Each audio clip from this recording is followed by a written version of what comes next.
But I spend all my time in here, in this little room. I don't go nowhere. Last week, Sam Galliano celebrated a birthday he'll never forget. At home, in bed with the coronavirus. I was really struggling to breathe. My chest was killing me. I've never had that before. It was scary. It was very scary. The 61-year-old truck driver lives alone in this caravan in Melbourne's west. Yeah, I've got frozen food in there. My brother bought me some stuff outside. There's milk, drinks. I've got plenty of drinks. After his father caught the virus a month ago, the whole extended family was tested. The results came back positive. Sam started getting symptoms a few days later. I was struggling to breathe, and then it just went south. Absolutely went south. You walk around the caravan outside and walk back in like you run a marathon. I've been sick, but never been this sick. People just don't understand. It is bad. It is dead set bad. A week later, he had to be rushed to hospital after his oxygen levels plummeted. The ambulance bloke told me, your heart's going too fast, need to slow it down, because if you don't slow it down, you're going to get tissue damage, and that's non-repairable. He's still crazy sick, a lot of up and down days, which is scary. My dad's never one to sit around and do nothing. He's always busy. So being stuck in bed is it's not normal. I've never seen him like that before. Jesus. In addition to phone calls, like all those who tested positive for the virus, Sam received letters and text messages from Victoria's Health Department giving medical advice. But Sam can't read, so he had to send them to his daughter. So Dad's illiterate. He can't write, he can't read. He messages it to me, then he'll call me and be like, what did that say? Then he can either ask me to write a reply back, and then I'll send it to him, and then he will forward it back as a reply like he wrote it. His daughter Hayley lives a few suburbs away with her 2 young children.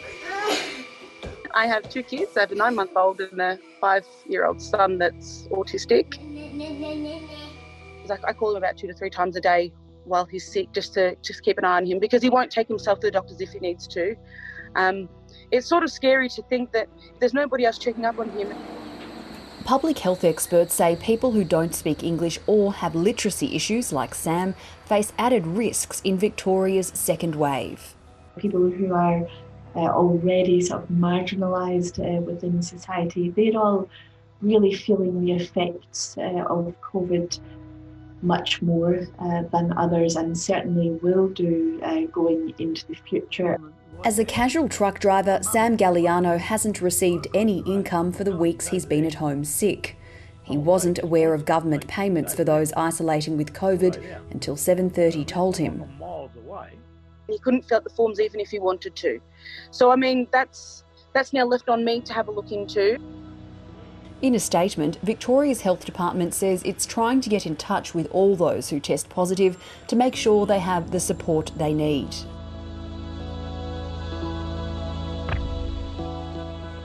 Hop down from there, please. Let's go. Come on. We're going to try to do some ABCs and numbers. Even for those who don't have COVID, the lockdown has left many families struggling to cope.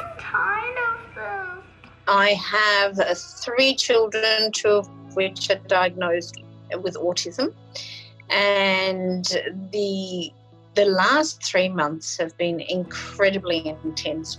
So if we were already worried about electronics and the effects that they were having on our children and their lack of ability to be socially interactive and network with other children and other people, well, remote learning is probably just going to cap it all off. The transition to homeschooling hasn't been easy for Leona Lasha. So we've just done 4 classes of Zoom online remote learning, and now we are doing homework. It almost happens every day where you reach breaking point. There are days where it's been me trying to help one of the children, and then you've got the other 2 literally jumping on top of you. No, easy. She believes she's not the only parent struggling to cope. Stop it. There are many people that fall through the cracks. Back in his caravan almost a month after contracting the virus, Sam Galliano is now on the mend. And he has a message for the skeptics. This virus is true. This virus is here. I've got it. I'm living proof of it. If you reckon it's all bullshit, come and spend some quality time with me. I'll be the first one to admit it. I didn't think it's going to be that bad. I thought, just a bit of flu, you cough, You don't want it. I'm telling you, you do not want it. If you think you're going to sore throat or you've got a runny nose, go and get tested.